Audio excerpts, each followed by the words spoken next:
Assalamualaikum warahmatullahi taala wabarakatuh. Teman-teman semuanya, semoga kita selalu dalam lindungan Allah Subhanahu wa taala dan selalu sehat dan tentunya berkah. Teman-teman semuanya, mari kita awali pengajian pada pagi hari ini dengan bacaan Al-Fatihah. Semoga apa yang kita pelajari bisa memberikan keberkahan dan kemanfaatan bagi kita. Al-Fatihah.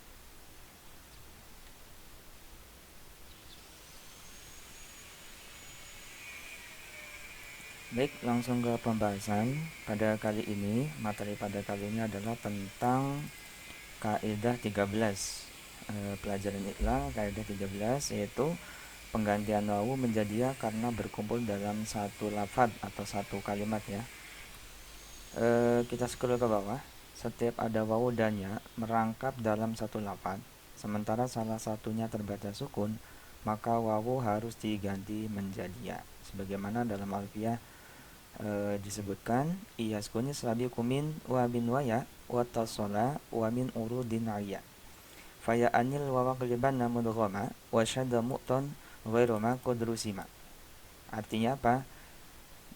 Iyaskun jika terbaca sukun asabiku, huruf yang mendahului atau huruf yang pertama min wawin dari huruf wawudanya wattasola dan mereka bertemu wamin urudin alia dan wamin alia dan sepi dari hal-hal yang baru datang faya andai wawang liban namun goma maka gantilah menjadi wawu atau bisa dibaca langsung di artinya ini apabila huruf pertama dari wawu dan ya terbaca sukun dan merangkap dan terhindar dari hal-hal baru maka gantilah huruf wawu dan dengan ya kemudian diidghamkan.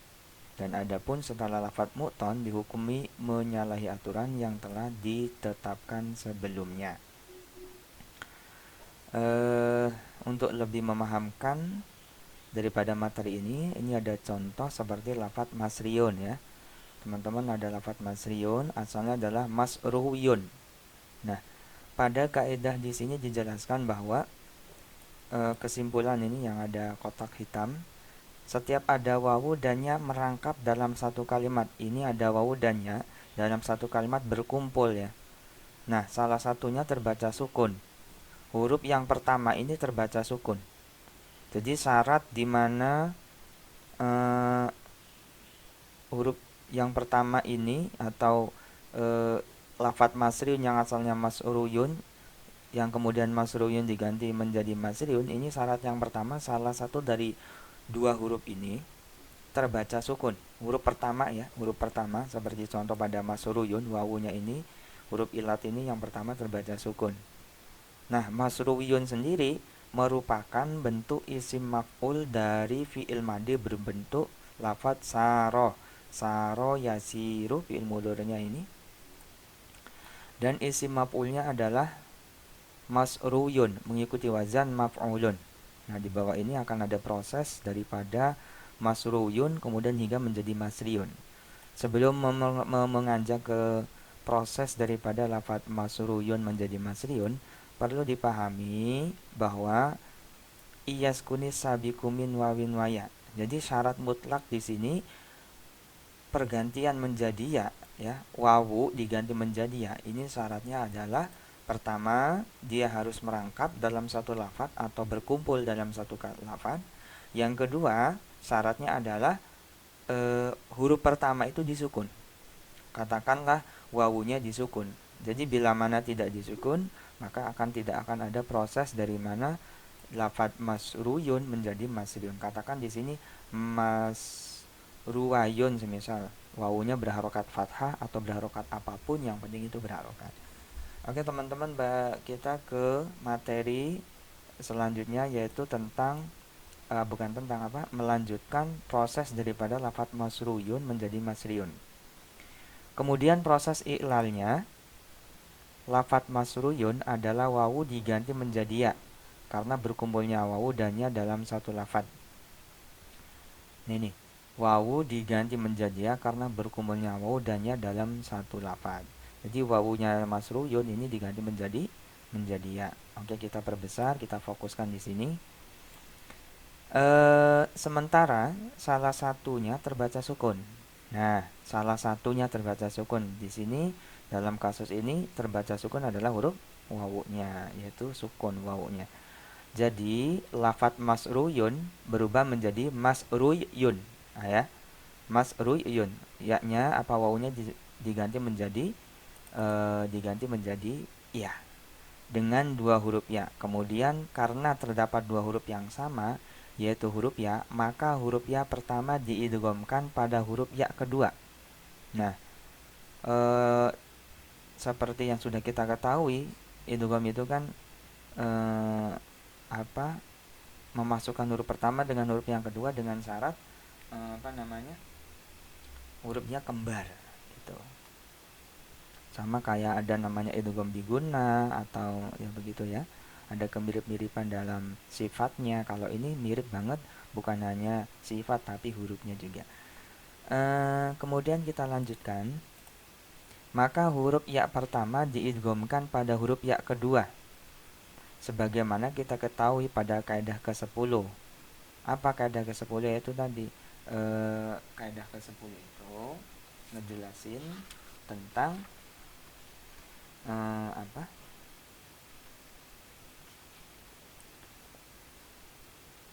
Tentang setiap ada dua huruf yang terbaca sukun dan keduanya huruf ilat, maka salah satunya harus dibuang. Ya. Atau ya, sedangkan apabila salah satunya huruf sahih, maka huruf ilat yang harus dibuang. Jadi bisa dibuang atau diidghamkan. Oke, kita lanjut ke materi. Sehingga lafadz masruyun berubah menjadi masruyun. Kemudian harokat ro diganti menjadi kasroh untuk menyelamatkan huruf ya agar tidak diganti menjadi domah. Sebagaimana kita ketahui pada kaidah ketiga. Apa kaidah ketiga?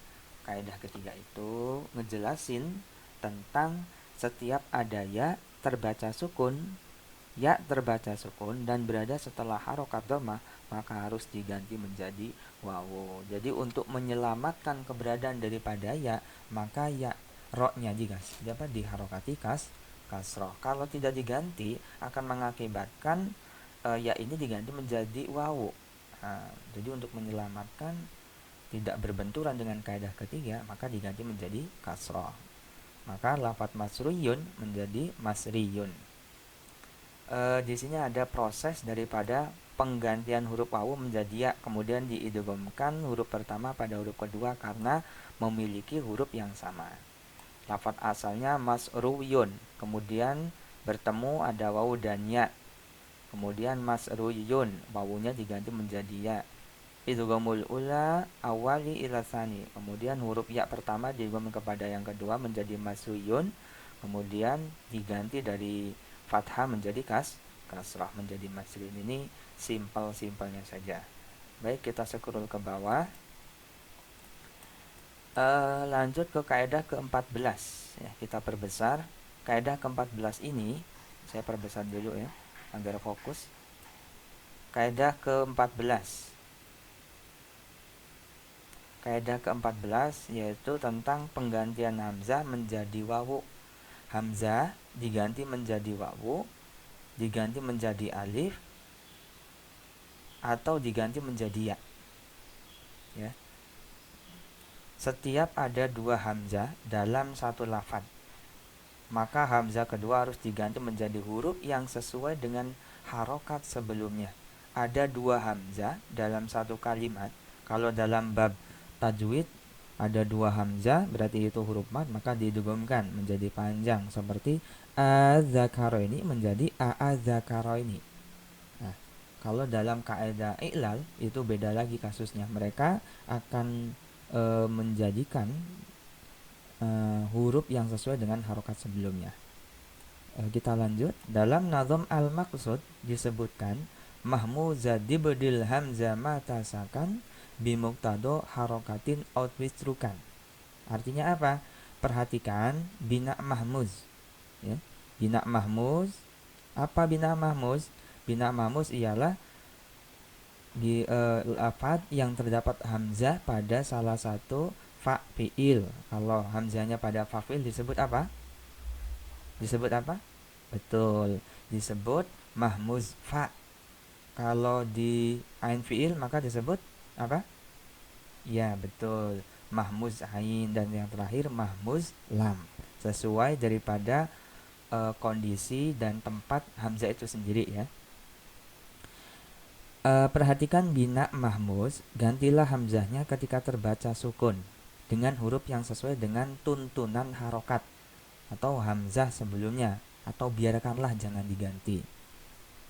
Nah, pada kasus ini ada contoh lafadz umul. Umul itu asalnya adalah ukmul yang merupakan bentuk fiil amar. Amala ya'mulu nih, madinya adalah amala.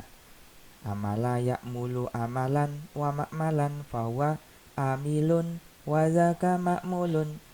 Umul bukan ukmul ya. Umul latamul ma'malun ma'malun mi'malun. Amala adalah fiil madinya, ya'malu adalah fiil mudhari'nya.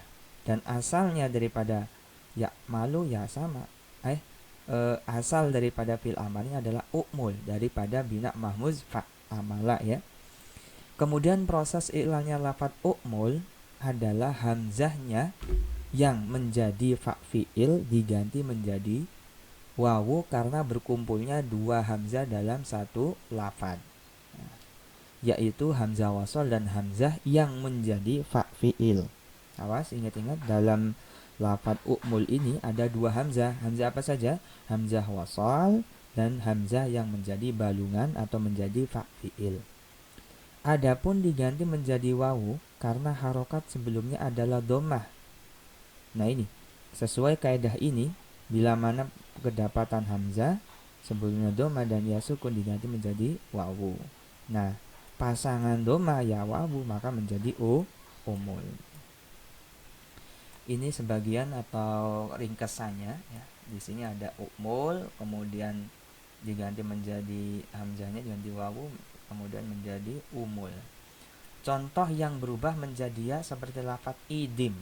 Lafadz idim asalnya adalah idim yang merupakan bentuk fiil amar dari fiil madi adama. Adama ya dimu adaman. Nah, fiil mudhari'nya ya dimu.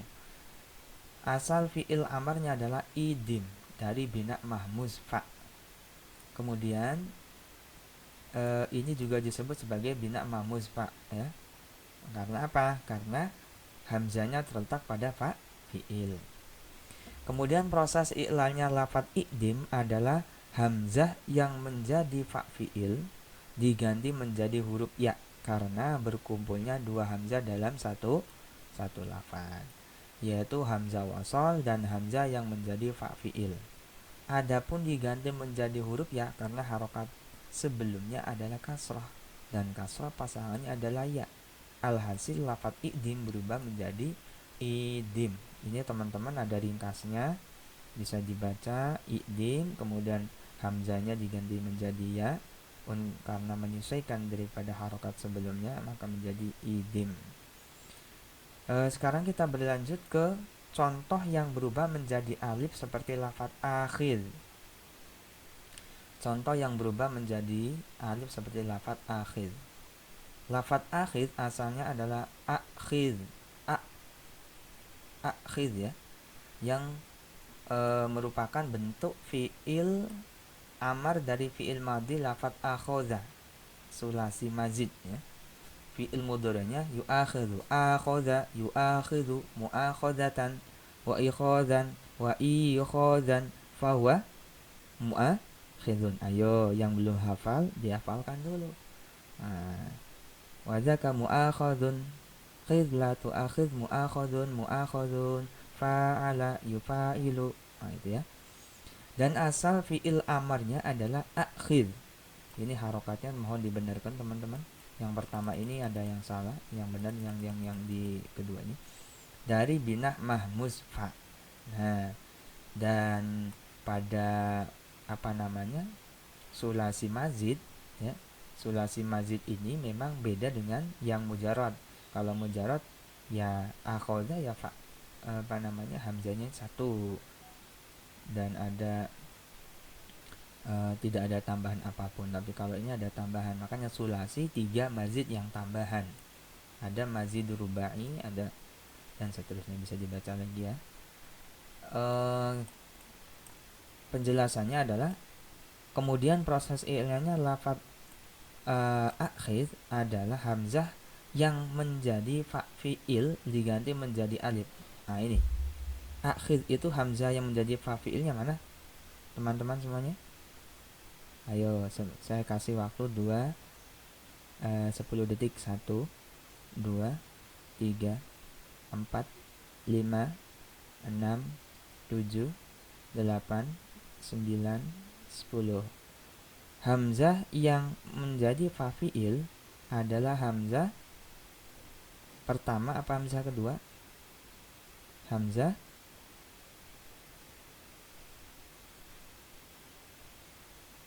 Hamzah yang kedua, karena yang pertama ini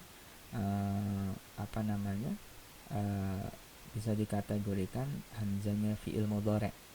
Gitu. Hamzah yang menjadi fi'il diganti menjadi alif karena berkumpulnya dua hamzah dalam satu lafaz, yaitu hamzah wasal dan hamzah yang menjadi fi'il. Adapun diganti menjadi alif karena harokat sebelumnya adalah fathah dan fathah pasangannya adalah dengan alif. Alhasil akhir berubah menjadi akhir atau akhir ya. Tulisannya ada dua akhir, tapi yang dibenarkan oleh tulisan khat atau secara tulisan yang baik dan benar adalah tulisan yang pertama ini akhir ya, bukan ini. Ini ringkasannya akhir kemudian diganti menjadi akhir atau akhir ya, sama seperti kaidah-kaidah sebelumnya yang ada di tabrakan atau yang ada di bab tajwid ya. Beberapa memang i'lal itu hampir beberapa ada yang menyautkan tentang masalah tajwid. Baik, lanjut ke kaidah 15. Kaidah 15 yaitu penggantian wawu dan ya menjadi ta. Wawu dan ya diganti menjadi ta. Apabila ada wawu dan ya menjadi fi'il wazan ifta'ala. Oke. Apabila ada wawu dan ya menjadi fi'il wazan ifta'ala, maka harus diganti menjadi huruf ta. Wah, teman-teman, ini kaidahnya udah jauh nih. Kalau amsilahnya masih mujarot ya kagak bakalan nyampe, maka dari itu setidaknya kalau nggak dibaca dihafalkan ya. Kita kembali ke materi. Apabila ada wawu dan ya menjadi fi'il wazan ifta'ala, maka harus diganti menjadi huruf ta. Apa? Diganti menjadi huruf ta. Dalam Nazm Alfiyah Ibnu Malik disebutkan Dzullaini fatatif ti'ali ubdila wasyada fi dzil hamzi nahu takala. Saya ulangi sekali lagi. Dzullaini fatatif ti'ali ubdila wasyada fi dzil hamzi nahu takala. Artinya, huruf lain atau huruf wawu atau ya yang menjadi fi'ilnya wazan ifta'ala dapat diganti dengan huruf ta. Dan syad hukumnya, syad ini maksudnya tidak menyesuaikan dengan kaidah. Kalau ngomong mah kagak nurut nih orang nih, kan begitu. Pada lafadz yang fi'ilnya berubah hamzah seperti ittakala. Ittakala diganti menjadi ittakala. Nanti prosesnya ada di bawah ya. Nah, jadi yang hanya diganti menjadi huruf ta itu hanya huruf wawu dan ya yang posisi daripada kedua huruf ini itu berada di fi'il. Nah, hukumnya syad yaitu hamzah yang sama memang kasusnya menjadi fi'il dan dia diganti menjadi ta. Nanti prosesnya kita lihat di bawah. Ini ada contoh wawu berubah menjadi ta seperti lafaz ittasola yang asalnya adalah iutasola ya. Asalnya iutasola yang merupakan bentuk fi'il madhi sulasi mazid yang mengikuti wazan ifta'ala. Kemudian proses i'lanya lafat iutasola adalah wawu yang menjadi fa fi'il wazan ifta'ala diganti menjadi ta. Ya, diganti menjadi ta. Alasannya apa? Alasannya ya sesuai kaidah ini, yaitu alasannya apapun, huruf apapun, kalimat apapun yang masuk pada bab ifta'ala yang pada saat dicocokkan wawu atau ya-nya kok pas berada di fa fi'ilnya wazan ifta'ala, maka akan terkena dampak ketentuan sebagaimana yang ada di kaidah ini, yaitu diganti menjadi apa teman-teman? Diganti menjadi ta. Maka lafat iutasola berubah menjadi ittasola ya. Ini lafat ini belum diidghamkan ya. Lafat ini belum diidghamkan dengan dua huruf ta. Kemudian huruf ta yang pertama diidghamkan pada huruf ta yang kedua karena berkumpulnya dua huruf yang sama. Sebagaimana kita ketahui pada kaidah ke-10.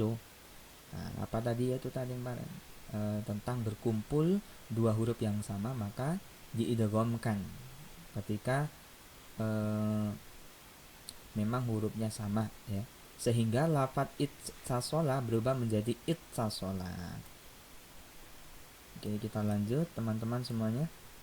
Ini ringkasannya daripada kesimpulan kaidah ke yang ini ya. Kaidah yang ke-15. Iutasola dan seterusnya. Kemudian ada contoh lain, lafat ittasaro asalnya adalah itasaro. Kalau yang tadi huruf wawu, kalau yang bawah ini contoh lafat yang ada ya-nya ya, cuman hanya beda apa saja, beda huruf satu aja sebetulnya. Mengidghamnya